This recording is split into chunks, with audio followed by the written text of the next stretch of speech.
Hey guys, my name's Sam Hoodak. I work here at OptiPro. I've been here about 2 years.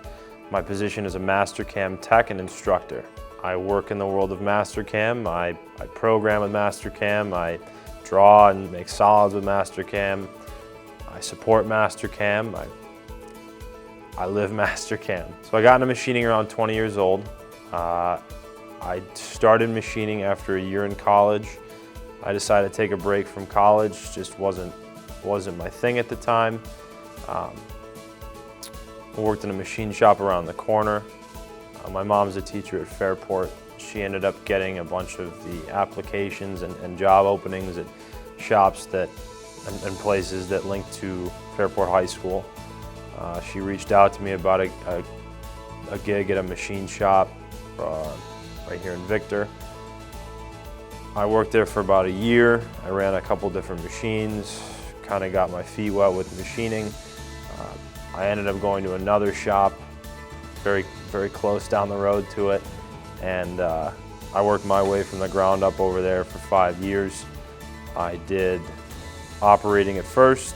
I learned everything about the machines. I learned about the tooling. I learned about everything that there has to do with Swiss and how it operates.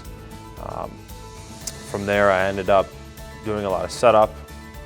I did setup quite a lot for 2 years, and after that I got into the realm of programming, and the rest is history.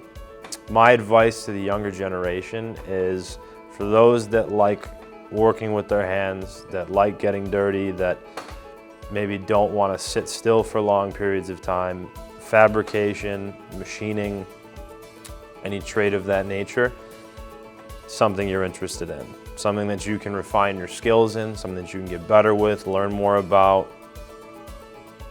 Machining has been very rewarding for me. I have enjoyed my entire time machining. Some ups and downs, but there's not anything in life without ups and downs.